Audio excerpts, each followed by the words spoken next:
Item ಯಾವುದೇ ಇರಲಿ try ಮಾಡಿ ಆಚಿ ಚಿಕನ್ ಮಸಾಲಾ. ಆಚಿ ಚಿಕನ್ ಮಸಾಲಾ. ಕೇಂದ್ರ ಸರ್ಕಾರದ ವಿಧೇಯಕಕ್ಕೆ ವಿಪಕ್ಷಗಳ ತೀವ್ರ ಆಕ್ಷೇಪವನ್ನ ವ್ಯಕ್ತಪಡಿಸಿದ್ದಾರೆ. ದೇಶ ವಿರೋಧಿ ನಡೆ ಎಂದು ವಿಪಕ್ಷ ನಾಯಕ ರಾಹುಲ್ ಗಾಂಧಿ ಕಿಡಿಕಾರಿದ್ದಾರೆ. ಇನ್ನೊಂದು ಕಡೆ ಸರ್ಕಾರದ ನಡೆ ರಾಜಕೀಯ ಪ್ರೇರಿತ ಅಂತ ರಾಹುಲ್ ಗಾಂಧಿ ಹೇಳಿರುವಂತದ್ದು. ಯಾವ ಆಧಾರದ ಮೇಲೆ ಕ್ಷೇತ್ರಗಳನ್ನ ಮರು ವಿಂಗಡಣೆ ಅಂತ ಪ್ರಶ್ನೆ ಮಾಡಿದ್ದಾರೆ. ಇನ್ನೊಂದು ಕಡೆ ಮಸೂದೆಗೆ ನಮ್ಮ ವಿರೋಧ ಇದೆ ಅಂತ ಮಲ್ಲಿಕಾರ್ಜುನ್ ಖರ್ಗೆ ವ್ಯಕ್ತಪಡಿಸಿದ್ದಾರೆ. ತಮಿಳುನಾಡಿನಲ್ಲಿ ಮಸೂದೆಯ ಪ್ರತಿ ಸುಟ್ಟು ಆಕ್ರೋಶವನ್ನ ಹೊರಹಾಕಿರುವಂತದ್ದು. ಕಪ್ಪು ಪಟ್ಟಿಯನ್ನ ಧರಿಸಿ ಕಲಾಪಕ್ಕೆ ಬಂದಿರೋ ವಿಪಕ್ಷ ನಾಯಕರು. ಇನ್ನು ಸಂಸತ್ ಅಧಿವೇಶನದಲ್ಲಿಂದು ಭಾರೀ ಗದ್ದಲ ಆಗುವ ಸಾಧ್ಯತೆ ಇದೆ.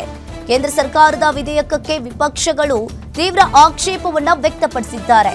ದೇಶ ವಿರೋಧಿ ನಡೆ ಅಂತ ವಿಪಕ್ಷ ನಾಯಕ ರಾಹುಲ್ ಗಾಂಧಿ ಒಂದ್ ಕಡೆ ಕಿಡಿಕಾರಿದ್ದಾರೆ. ಇನ್ನೊಂದ್ ಕಡೆ ಸರ್ಕಾರದ ನಡೆ ರಾಜಕೀಯ ಪ್ರೇರಿತ ಅಂತ ರಾಹುಲ್ ಗಾಂಧಿ ಅವರು ಕೂಡ ಹೇಳಿರುವಂತದ್ದು. ಈ ಎರಡು ಐತಿಹಾಸಿಕ ಮಸೂದೆಯನ್ನ ಇವತ್ತು ಕೇಂದ್ರ ಸರ್ಕಾರ ಮಂಡಿಸಲಿದೆ. ಇದಕ್ಕೆ ಕೇಂದ್ರ ಸರ್ಕಾರದ ವಿಧೇಯಕಕ್ಕೆ ವಿಪಕ್ಷಗಳು ಕೂಡ ತೀವ್ರ ಆಕ್ಷೇಪವನ್ನ ವ್ಯಕ್ತಪಡಿಸಿದ್ದಾರೆ.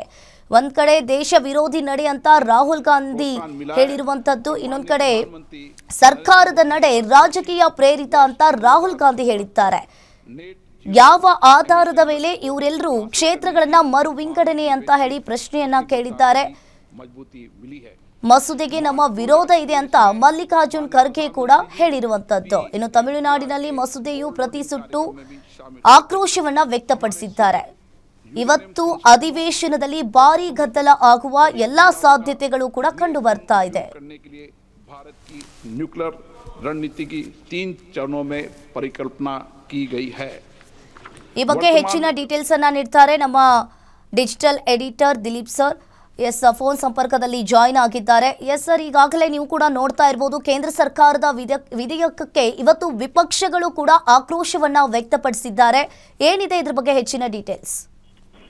ಒಂದು ಏನಂದ್ರೆ ಒಂದು ಭಾರತದಲ್ಲಿ ಇದುವರೆಗೂ ಕ್ಷೇತ್ರ ಪುನರ್ವಿಂಗಡಣೆ ಆಧಾರದ ಮೇಲೆ, ಅದರಲ್ಲೂ ಲೋಕಸಭೆಯಲ್ಲಿ ಕ್ಷೇತ್ರ ಪುನರ್ವಿಂಗಡಣೆಯ ಒಂದು ಪ್ರಕ್ರಿಯೆ ಬಹಳ ವರ್ಷಗಳಿಂದ ನೆನೆಗುದಿಗೆ ಬಿದ್ದಿತ್ತು. ಈ ಹಿನ್ನೆಲೆಯಲ್ಲಿ ಇದೊಂದು ಮಹತ್ವದ ಕಾರ್ಯಕ್ಕೆ ಕೇಂದ್ರ ಸರ್ಕಾರ ಮುಂದಾಗಿದೆ ಅಂತ ಮಾಹಿತಿ ಇದೆ. ಆದ್ರೆ ಈ ಒಂದು ಕ್ಷೇತ್ರ ಪುನರ್ವಿಂಗಡಣೆ ಜೊತೆಗೇನೆ ಒಂದು ಮಹಿಳಾ ಮೀಸಲಾತಿ ವಿಧೇಯಕವನ್ನು ಕೂಡ ಒಂದು ಮಿಕ್ಸ್ ಮಾಡಿರುವಂತ ಪ್ರಕ್ರಿಯೆ ಏನಿದೆ, ಅದು ಕೇಂದ್ರ ಸರ್ಕಾರದ ಬಗ್ಗೆ ಹಲವು ರೀತಿಯ ಪ್ರಶ್ನೆಗಳನ್ನ ಉಂಟು ಮಾಡಿದೆ ಈ ಸದ್ಯದ ಮಟ್ಟಿಗೆ.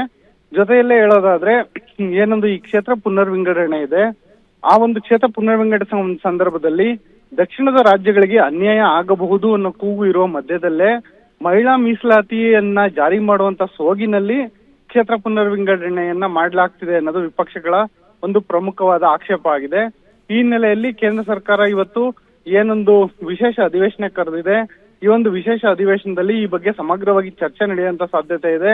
ಆ ಚರ್ಚೆಯ ಸಂದರ್ಭದಲ್ಲಿ ಕೇಂದ್ರ ಸರ್ಕಾರ ಯಾವ ರೀತಿಯಾದಂತ ತನ್ನ ವಾದವನ್ನ ಮಂಡಿಸುತ್ತೆ, ಮತ್ತೆ ಕ್ಷೇತ್ರ ಪುನರ್ವಿಂಗಡಣೆ ಯಾವ ಆಧಾರದ ಮೇಲೆ ನಡೆಯಲಿದೆ, ಮತ್ತೆ ಲೋಕಸಭಾ ಕ್ಷೇತ್ರಗಳು ಎಷ್ಟು ಈ ಸದ್ಯ ಇರುವಂತಹ ಹಾಲಿ ಇರುವಂತಹ 500 ಚಿಲ್ಲರೆ ಲೋಕಸಭಾ ಕ್ಷೇತ್ರಗಳು ಅದು ಮುಂದಿನ ದಿನಗಳಲ್ಲಿ 850ಕ್ಕೂ ಹೆಚ್ಚು ಲೋಕಸಭಾ ಕ್ಷೇತ್ರಗಳು ಆಗಬಹುದು ಅಂತ ಏನು ಮಾಹಿತಿ ಇದೆ.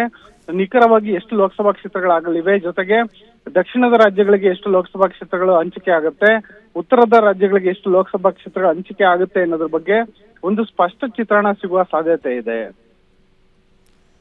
ಥ್ಯಾಂಕ್ ಯು ದಿಲೀಪ್, ನಿಮ್ಮೆಲ್ಲ ಮಾಹಿತಿಗೆ.